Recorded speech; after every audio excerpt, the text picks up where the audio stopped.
Samantala po, media security vanguards natututok sa kaligtasan ng mga mamamahayag sa darating na eleksyon. Inilunsad ngayong araw ng Presidential Task Force on Media Security at ng PNP. Ang sentro ng balita mula kay Ryan Lesiges, live.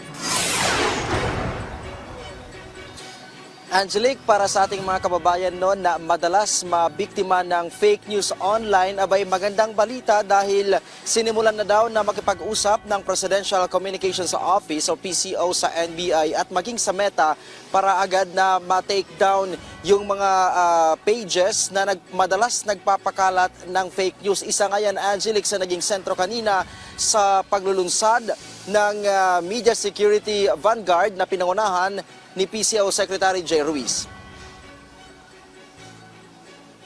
Aminado ang Presidential Communications Office o PCO na malaking problema ang pagkalat ng fake news sa social media.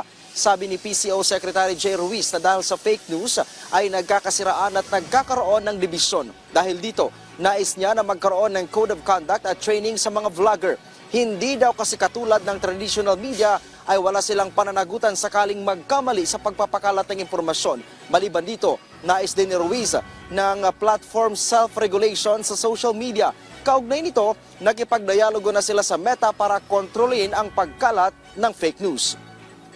Kaya sa amin, we will try to shed light on lies, yung mga mamaling balita, kaagad naming aaksyonan.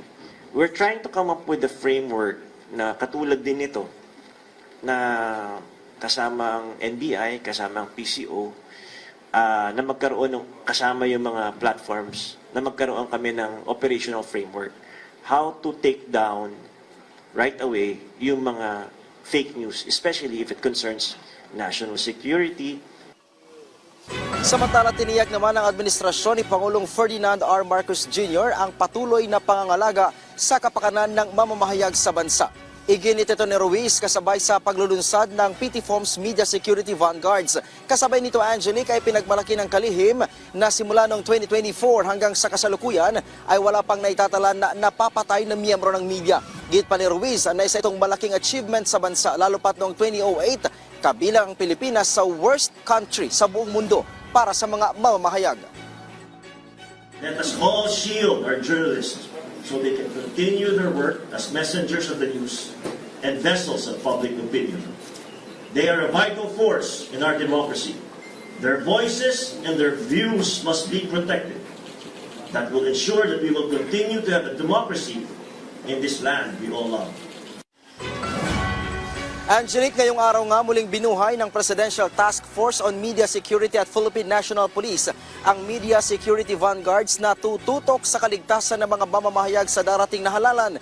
Nanguna sa reactivation ng Media Security Vanguards kanina, sina Presidential Communications Secretary Ruiz, mga kinatawan ng PNP, COMELEC, DILG at DOJ. Sabi ni PTFOMS Executive Director Undersecretary Jose Torres Jr., layunin na Angelique ng binuong Media Security Vanguards na bumuo ng frontline responder sa mga mamamahayag na may bantas sa kanilang trabaho.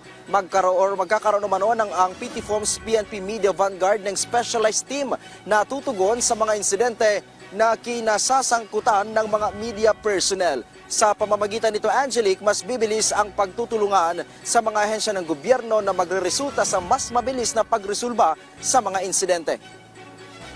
We gather not only to celebrate this initiative but also to acknowledge the vital role that journalists play in our democracy. Your commitment to reporting the truth and your courage in the face of adversity cannot be overstated. As we say, a free and safe media is vital to a well-informed public. Angelique, sinabi naman ni Torres na hindi lang natatapos sa eleksyon ang kanilang trabaho. Sa mga susunod na buwan umano ay maglulunsad sila ng workshops at seminars na nakatuon sa kaligtasan ng mga mamamahayag habang nasa kanilang trabaho. Samantala, Angelique, umapila din si Secretary Ruiz sa publiko na tulungan sila na i-combat o labanan ang paglaganap ng fake news. Ayon sa kalihim, hindi lang trabaho ng gobyerno o ng pamahalaan ang paglaban sa fake news, kundi trabaho ng bawat isa. Angelique. Alright, maraming salamat sa iyo, Ryan Lesiges.